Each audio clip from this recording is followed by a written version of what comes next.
Now, birthright citizenship is the simple idea that if you're born in the jurisdiction of the United States, you have a right to American citizenship. You are automatically You are automatically an American Okay. citizen. Okay. If you have a child in the United States, if you go to the hospital, they don't ask your nationality when you are about to give birth, and they don't question the nationality of the child that is being born.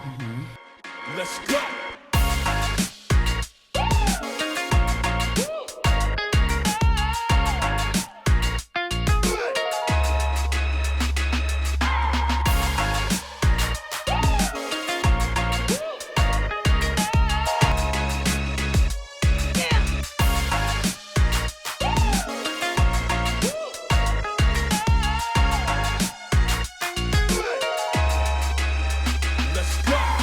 Good afternoon, and welcome to AU Studios. I am your host, Dr. Miya Burt-Stewart, and it is an absolute pleasure to have you all join us again. We know that it's been a while. We've been kind of revamping and getting material and just revitalizing what we have here for you, our listening and viewing audience. And so we're excited to be back. And so today we have someone with us who is not a stranger. You have met this gentleman here in the studios before.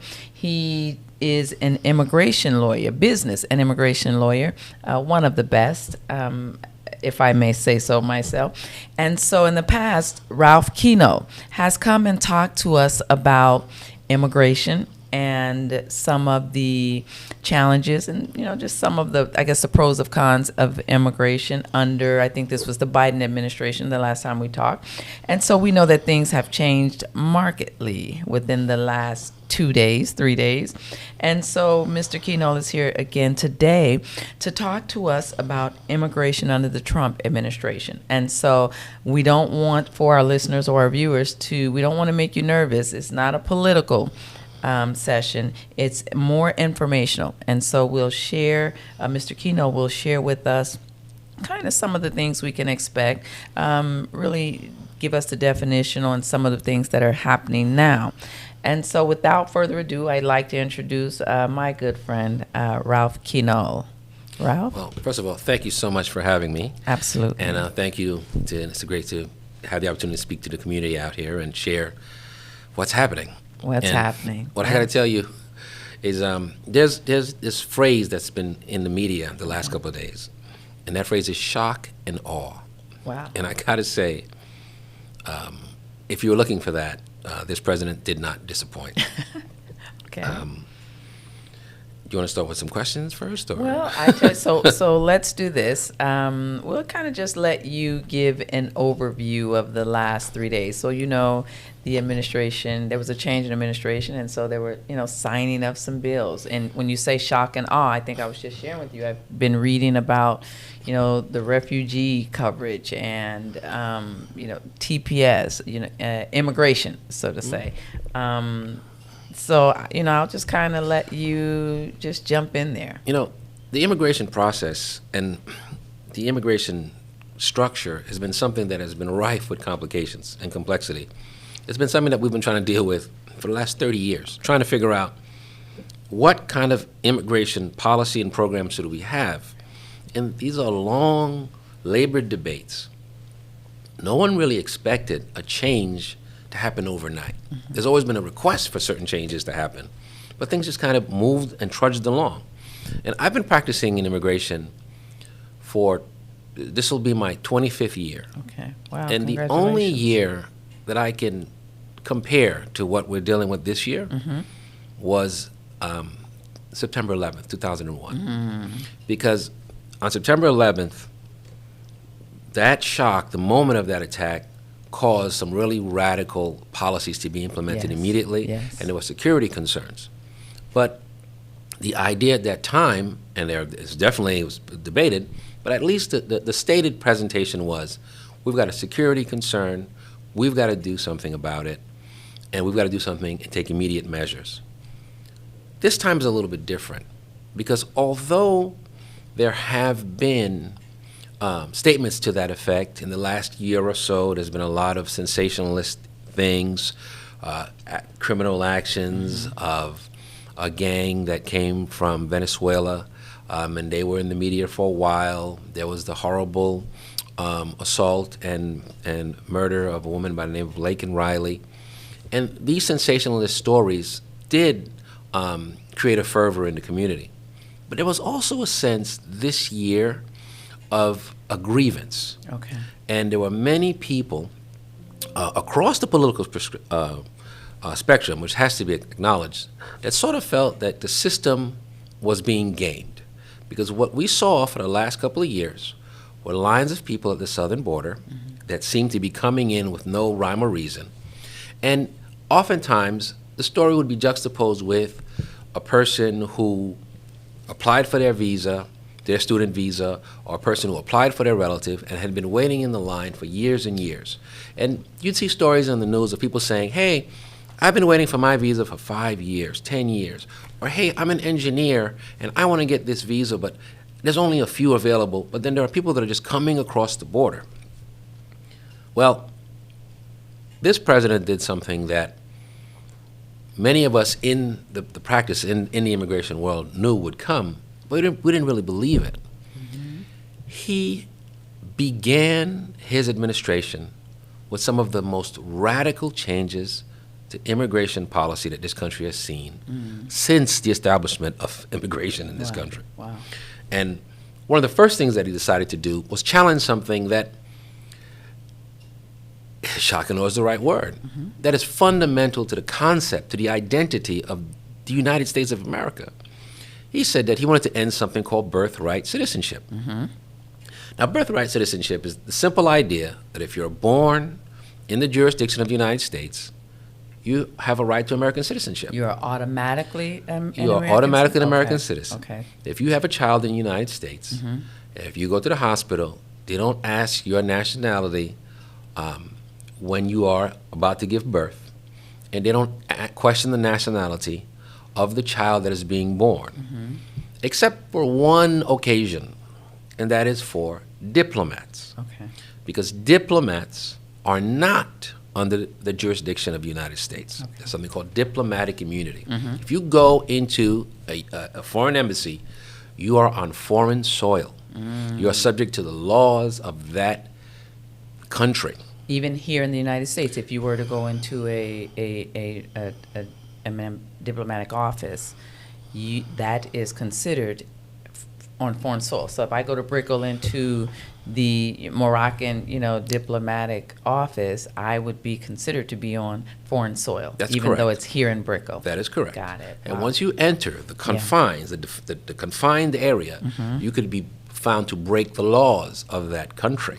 So if, for example, a country had a prohibition against alcohol, and you, in protest of that prohibition, decided to bring alcohol onto that property, you'd be breaking the laws of that country. Yeah. Now, the reason why this is important is because the 14th Amendment of the United States had some language, and I want to read this language. Okay, sure.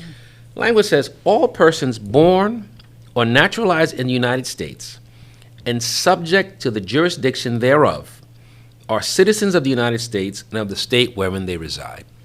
Now, that language came into the 14th Amendment because just after the Civil War, the defeated Confederates did not want to give rights to African Americans. So the government felt it not robbery to make sure that it was encoded in the language of the United States of America that anyone born in the United States is a citizen. Anyone subject to the jurisdiction of the United States is a citizen. So that distinction of being subject to the jurisdiction is what's important. So when the president issued his executive order saying that he wants to end birthright citizenship, one of the things that's in that executive order is the idea that certain people aren't subject to the jurisdiction. They're not subject to the law. And in that executive order, they gave examples, people who have tourist visas and people who are undocumented. Now, there were people that were prepared for this, and there's already litigation that has been filed in many parts of the United States. Yes. And one of the things that they said is, well, wait a minute. If I show up in the United States and I'm undocumented and I break the law, I can get arrested. I'm subject to the jurisdiction of the United States. whether I'm documented or not, the only group of people that's actually not subject are the diplomats. So Okay. holding on to the actual wording of this amendment is going to be very, very helpful. But once again, to talk about this idea of shock and awe, since it's so fundamental to the United States, the idea that we're not a country that's based on race or religion. We're a country that's based on an idea. And that idea is that people come here for a better life, Yes. and they come here in support of the tenets of our Constitution. And doing that is what makes you an American, right? And being born here gives you the opportunity for that. And changing it is fundamental to who we are. So that shock has really shaken up the practice of immigration, and it's shaken up the community. Yeah. But what I have come to understand is that it's kind of like a subterfuge, because there are so many other things that are happening that are more likely to actually take place while we're focused on this Birthing rights. statement, Yeah. you know? Yeah. Because at the end of the day, it's going to go through the courts. So nothing is going to happen immediately. It's going to make it to the Supreme Court. And the legal community is basically of one mind that this is the law of the land. So I'm not as concerned about this being overturned as I am about the completion of the wall, Okay. as I am about the surging of troops to the border, as I am about raids, as I am about the Alien Sedition Act. Now, these other things are designed to do something else. And what they're designed to do is to really and truly intimidate part of our community. Because when you now know that the wall is going to come up and there's going to be nothing to stop it, because while there is a focus on this litigation, the president declared a national emergency. And one of the things that happens when you declare a national emergency is that funds are made available and certain processes and procedures that would be required under normal circumstances are no longer going to be there. Yeah. So that whole discussion that we had a couple of years ago about building a wall is off the table. Okay. The Alien Sedition Act is basically an authorization for the use of military force. And the idea of the Alien Sedition Act is that there are these aliens, like there were 80 years ago, like there were German spies and Japanese spies, allegedly, and under that, the American government could go and round up people that they believe to be a threat to the United States. Now, what the president is saying is that he wants to use that to go after these so-called dangerous international gangs, like a gang called Tren de Agua and another gang called MS-13, just as examples. And he wants to use that show of force to round these folks up because they present a clear and immediate threat to the United States. But what's going to happen on the other side is we may see in certain communities armed force and the presence of armed individuals, raiding people, where in the past they were treated criminally and law enforcement would arrest a gang member. That gang member would be identified as not having the proper immigration documentation and they'd be placed in immigration proceedings. Now what we might have is a situation where an area that is known to have the presence of certain gang members be raided by heavily armed ICE agents. And now you're talking about a situation where you have teens that could be associated with the wrong crowd that get rounded up in an ICE raid. One of the other things that happened over these last few years was the Biden refugee and parole programs. Yes. Now, there's been a lot of political instability in Latin America and in many parts of the world. So what the president did was he said, look, we can't do major immigration reform. There are people that have been waiting in the queue for many, many years. So I'm going to try to put together a process that will help some people out, particularly the neediest. So if you had a relative or someone that you could sponsor, you could help have them seek parole. But that parole process is very, very different from the traditional parole process before it was implemented. So what would happen was there was an app. You would apply through the app, and you could use that app to come into the border to apply for asylum, or you could go through that to apply for one of the Biden parole programs. And in about 3 to 6 months, you might have the opportunity to come into the United States. Thousands of people benefited from that. and thousands of people from some of the poorest and most unstable parts of the world. Yes. Places like Haiti, which is seeing a lot of instability, Venezuela, which is going through a lot, Cuba, which has been going through a lot for decades. Trump ended that immediately. Yeah. So there I are was people. reading about that, yeah. There are people who are in very, very unfortunate circumstances, seeing this light at the end of the tunnel, did all kinds of things to change their life and prepare to come to the United States, and are now being told, sorry, the door is completely and totally closed. Wow. Now, a couple of weeks ago, there was a dust-up because this president appears to be aligned with a lot of the people in the tech industry. Okay. People like Zuckerberg at Meta, Elon Musk, the people at Google. And those people take advantage of a visa called the H-1B visa. Yes. And this visa has some controversy because there are only 65,000 of those visas.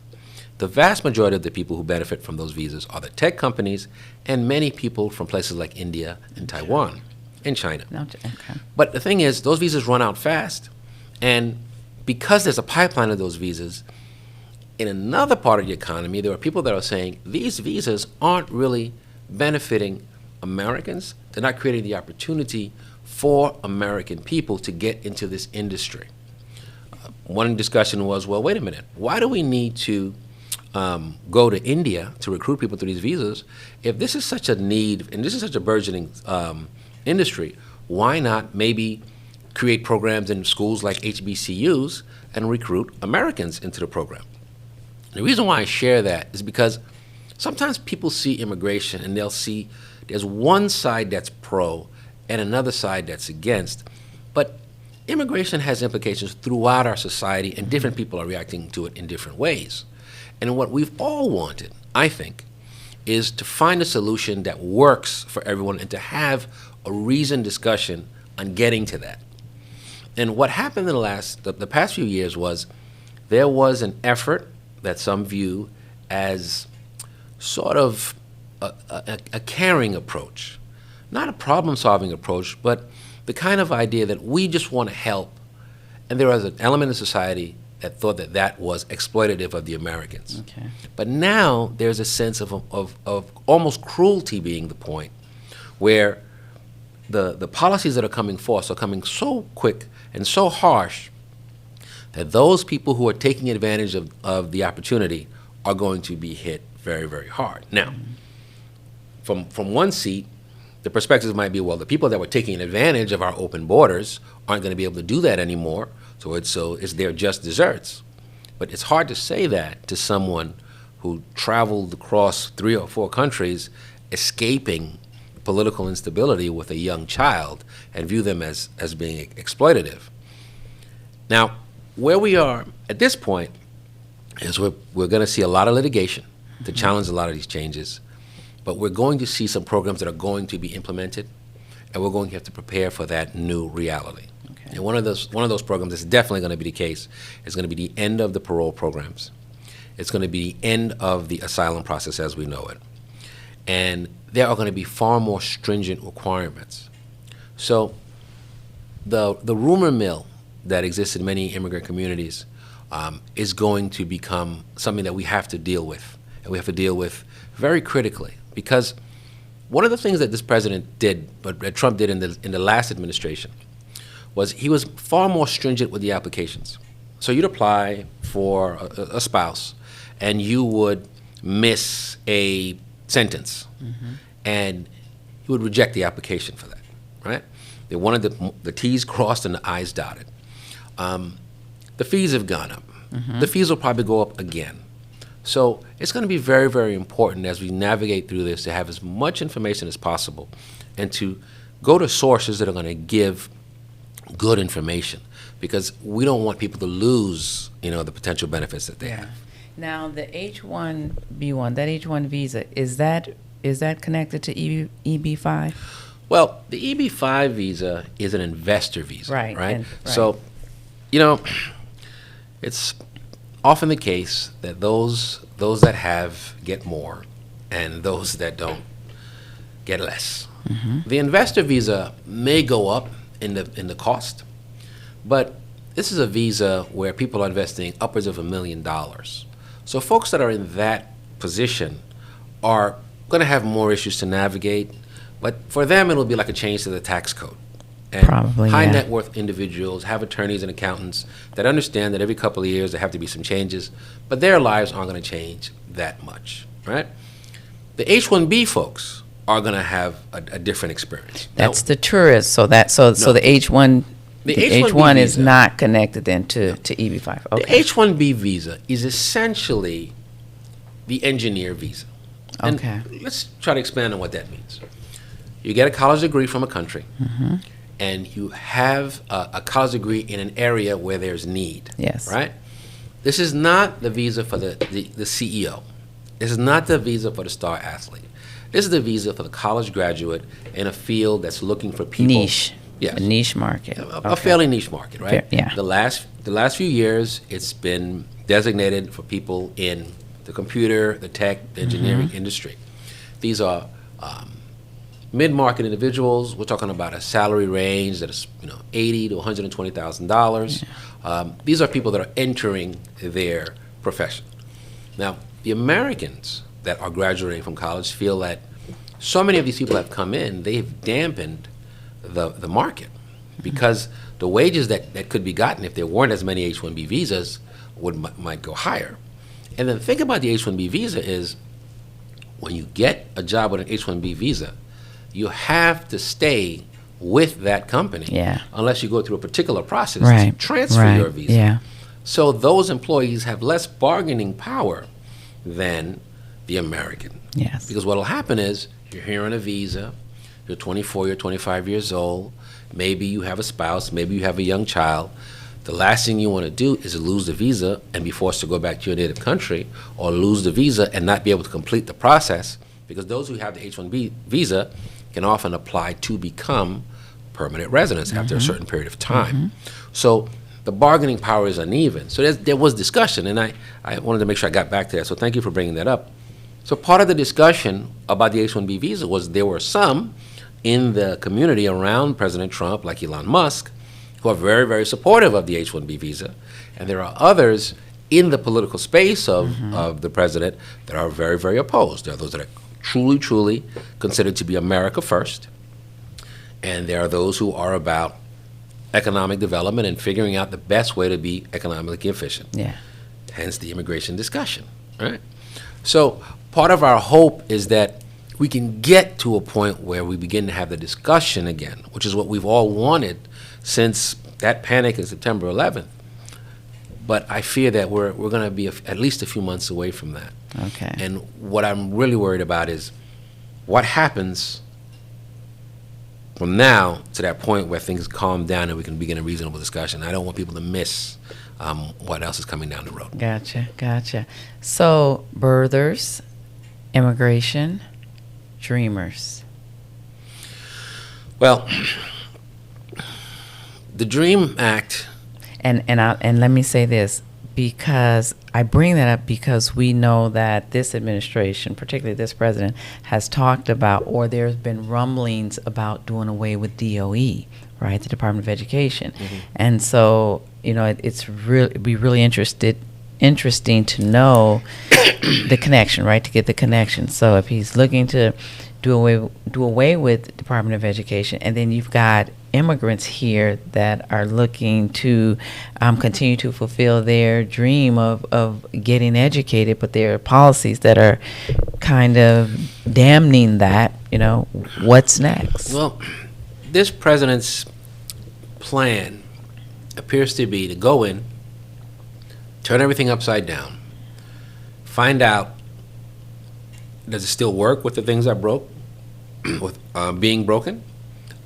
Did it make sense? And then moving on to the next thing. I believe that many of these ideas are going to play themselves out, and we're going to begin to come to certain understandings. I mean, if we look at something as simple as TikTok, the president wanted to get rid of TikTok until the president began to see that TikTok helped him to a great extent, and the president began to see that TikTok has a very significant impact in the community, in the nation. Sure.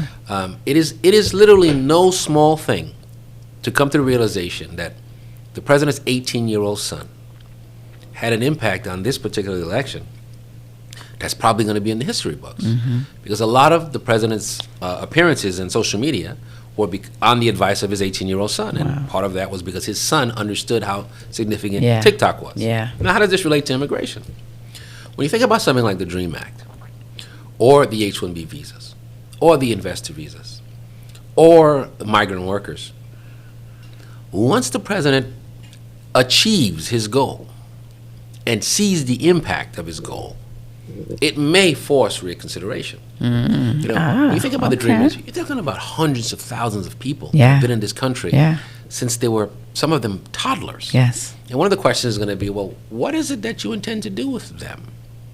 And what do you intend to do with communities that empty out of their youth? So I imagine that there's going to be a slew of executive orders with regard to the DREAM Act, because some of the aspects of the DREAM Act have been codified into law. The DREAM Act is kind of like a thing where a number of things have happened that have allowed the people to stay for a prolonged period of time, but that final moment of authorization to get them to be regularized, to be given permanent resident status, that hasn't taken place yet. So it's like they're at the door, and all we need to do is bring them to the other side, and bringing those people to the other side is probably going to be more productive than forcing them back the other way. But the dramatic actions that the president is taking now, and from the immigrant advocacy perspective, sometimes you have to have a dramatic moment to have a breakthrough, may result in that. But whether it's the DREAM Act, whether it's the changes to visas, so sometimes people hear H-1B and B, well, many tourists have something called a B1, B2 visa. That's the tourist visa. Right? That's, in the past, that visa was either limited to the more upper income individuals of certain countries, right? Because you had to get an appointment to get to the embassy to get the visa, right? You had to show you had certain, you had the capacity and the intention to return. Right. So it wasn't necessarily an easy thing to get that visa. But then sometimes there'd be some countries or some policies that they'd be a little bit more open. We're now beginning to see a situation where there are certain countries that are being allowed to move away from the tourist visa completely. So there's a country called Romania where they got something called a visa waiver, like many countries in Europe. As you know, most Americans don't have to have a visa to go to most countries in Europe. England is just asking us to have a visa now. I think it started this month. But now there are other countries that the Americans are being reciprocal to, saying, well, we don't need visas from a place like Romania. So now you're going to have a situation where you have a tier of countries where they can travel freely. Then you're going to have another tier of countries that are going to have to work even harder to get visas. So it's almost going to be a sign of wealth that, oh, you're from this country and you have a tourist visa, then that may suggest that you're in a different economic position. And these kind of little tweaks and changes they're gonna have surprising effects on how on how we move forward. Small businesses. Well, I'm just kind of throwing I'm just kind of throwing it out there, and we'll just see how you. Well, one of the things that's going to be very, very interesting is how small businesses react and how they react politically to these changes, because many of the small businesses were founded by these immigrants, these undocumented people, because some of them didn't have the ability to get a work permit, so they had to create their own. And then there's these little businesses that supported communities. Now, when all of these businesses close down, who's going to move into that space? Some small businesses have been struggling with staffing, and many business people have been changed in their political views on immigration based upon their experience, their direct experience with immigrants. It's one thing to see the news and to see these horrible, sensationalist stories of an immigrant assaulting someone, or to drive by a neighborhood that you may have grown up in 30 years ago to see it change and feel a certain way about it. It's another thing to open up a small business and to look for young people to work for you, and find that the people that end up working for you and do a good job for you tend to be newly arrived immigrants. There are businesses that rely on that work. They rely on those people, and those people are gonna have to advocate strongly, because they're going to say, well, wait a minute. You can do all you want with the tax cuts, but if I don't have staff, tax cuts aren't going to help me because I'm not going to generate any money. How do I get the staffing that I need if you're not allowing it? Mm-hmm. So I think, and I imagine that in the coming months, we're going to see some interesting shifts in the posture of certain small businesses. Okay. A shift in the posture of some of certain small businesses, and particularly because of immigration policies. Yes. And how those policies impact business, Yes. small businesses in Yes. particular. Yes. Wow, interesting. And so I've gotten more than I bargained for, as I knew we would. Shock and awe. Shock and awe. And so our listeners and our viewers, if there is one or two things that you'd like to say to someone, right, immigrant or not, right, those of us that are here, Americans, live here in America, under this new administration, is there anything in particular that you think we should look out for?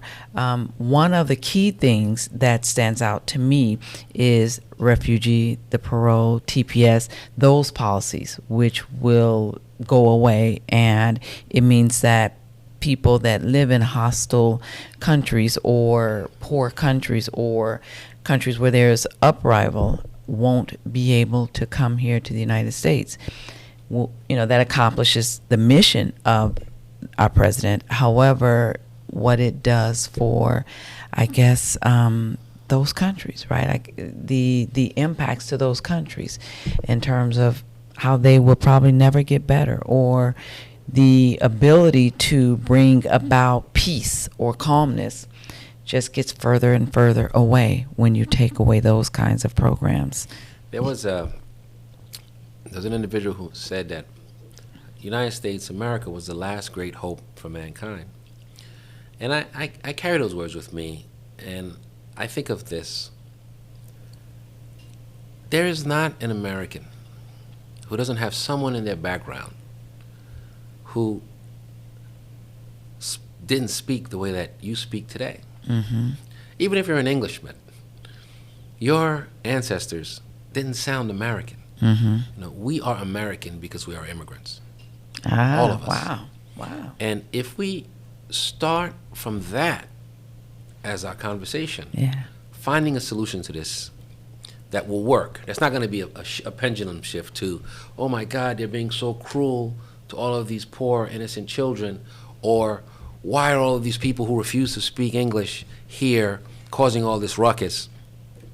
If our first principle is recognizing that we were all those people at some point in the history of this country, whether we were those people and we were called pilgrims, or we were those people and we were called Scotch-Irish or Mexican or Haitian or Russian, all of those people have become who we are today. And on balance, it's not a bad thing. Mm-hmm. We are the last best hope for mankind. Wow. We are the place that everyone still wants to come. Yeah. And will still yeah. come. Yeah. Because of this reason. Yeah. And if we forget that, we might not be that. Yeah. But if we remember it, I think that it'll temper how we respond to what's going to come. And hopefully it'll create a space for solutions that are going to get us to the next stage of this. Mm. Any thoughts on China? Well, in what sense? Business.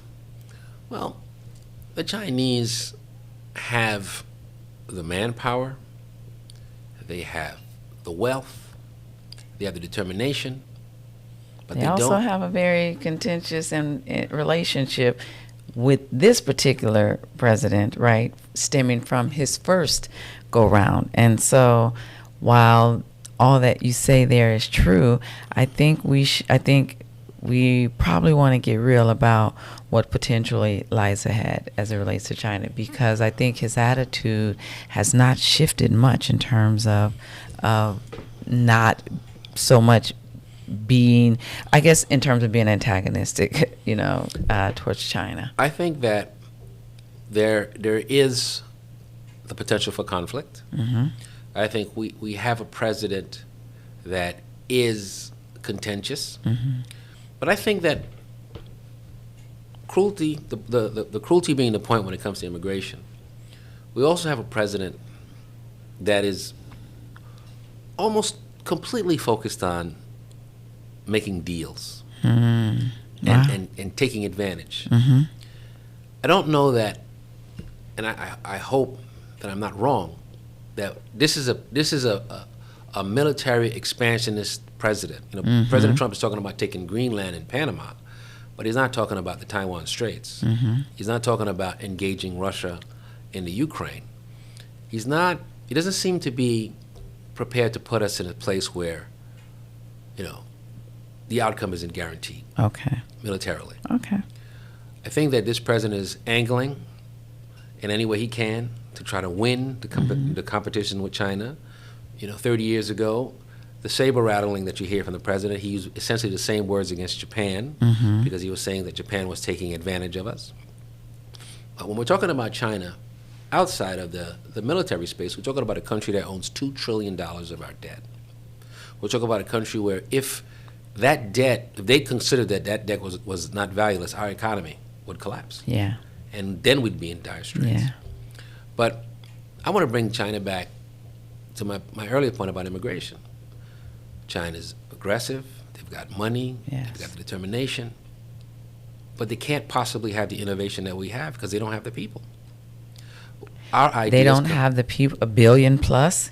And so when you say they don't have the people, not necessarily the numbers, but the talent in terms diversity. of. Yeah. They don't have the diversity. Yeah. Okay. They don't have. They had the TikTok platform, but the TikTok platform is worth all the money because of what the kids are doing. And Alibaba, they got the Alibaba platform and some of the other high profile. They can have all that they want. Yeah. But it's the people. Yeah. It's the innovation. It's what the mix of all of these people that come to this country create. Sure. That's what's making us win, and we can't forget that. When you look even at all the tech people, you see Indians, you see all kinds of other immigrants, but then when you look at the creativity, you see African Americans, you see Latinos, you see other people of color, you see people of different genders, bringing all of this to make the value. Yeah. And Create value, we cannot forget that. And as long as we keep that in mind, I think that we will get through this, and hopefully on the other side we'll get to policy that makes sense. You've outdone yourself, as I knew you would. Wow. Yeah. Thank you. This is just what the doctor ordered. I know I talked to you. I called you and I said, hey, I'd love to have you come and talk about immigration under this new administration. And I certainly believe that if you're listening or viewing this segment of our podcast, wherever the audience is, there's just no way you can't walk away informed in the least, right? You've touched on very important topics. It's just a matter of wait and see. Kind of, what you've said, just pointed out what's there and what has been done. And it's really just a matter of the temperament of this administration in terms of what, will be the outcome. I think some of the issues, we probably know the outcome, right? Yes. And as you've said a couple of times sitting here, just be prepared, right? There's some things we just need to be prepared for. Awesome, Ralph Kenol. Thank you so very much. Thank you again for having me. Listen, this is just two of, right? You've come once, you've come now a second time. This is just two of. I'm sure we're going to bring you back as things begin to unfold because we'd like for you to make sure that we understand it, right? Like you to just kind of unpack what's happening, right? If there's a particular act or action, just kind of unpack it. I look forward to that. I look forward to coming back in a few months and saying, let's see where we were. Let's see where we are. Let's see where we are versus where we were. And so with that, again, we thank you, our listening and viewing audience, for thinking enough of us to sharing with us on this evening. Again, Ralph Kenol, immigration and business attorney. Ralph is located in Hollywood, Florida, for those that may be interested. And certainly you're always free to reach out to AU Studios if you'd like to learn more about Ralph and about this segment. I am Dr. Miya Burt-Stewart. Again, thank you, and we look forward to seeing you soon.